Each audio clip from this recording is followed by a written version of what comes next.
মৌলভীবাজার জেলার শ্রীমঙ্গলে 3টি প্রধান জ্বালানি তেলের ডিপোতে নাশকতা ও সরবরাহে বিঘ্ন এড়াতে বর্ডার গার্ড বাংলাদেশ বিজিবি মোতায়েন করা হয়েছে।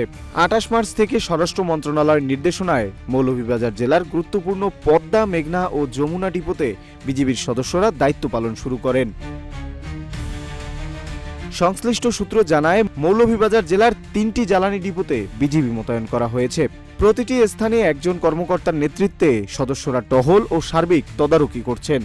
পাশাপাশি যে কোনো অপ্রীতিকর পরিস্থিতি মোকাবেলায় গোয়েন্দা নজরদারিও বাড়ানো হয়েছে। শ্রীমঙ্গল ডিপোর ব্যবস্থাপক মোহাম্মদ আব্দুল হান্নান বলেন, বিজিবি মোতায়েন করায় তারা নিরাপদ ও স্বাচ্ছন্দ্য বোধ করছেন। তিনি আরও জানান, তেলের তেমন কোনো ঘাটতি নেই, নিয়মিত সরবরাহ আসছে, তবে বিতরণে কিছুটা সময় লাগছে।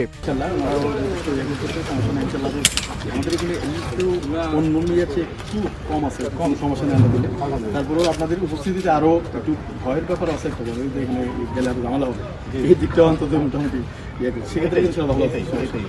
এদিকে তেলের পাম্পে অনাকাঙ্ক্ষিত ঘটনা এড়াতে শ্রীমঙ্গল উপজেলা নির্বাহী কর্মকর্তার সভাপতিত্বে 28 মার্চ একটি বৈঠক অনুষ্ঠিত হয়। বৈঠকে বিভিন্ন তেল পাম্পের মালিক, বিজিবি ও পুলিশের কর্মকর্তারা উপস্থিত ছিলেন। 46 বিজিবি শ্রীমঙ্গল ব্যাটালিয়নের অধিনায়ক লেফটেন্যান্ট কর্নেল সরকার আসিফ মাহমুদ জানান, তেলের ডিপোগুলোতে নিরাপত্তা ব্যবস্থা জোরদার রাখতে সার্বক্ষণিক নজরদারি বাড়ানো হয়েছে। শ্রীমঙ্গলের পদ্মা, মেঘনা ও যমুনা তেলের ডিপোতে 6 জন করে বিজিবি সদস্য নিরাপত্তার দায়িত্ব পালন করছেন।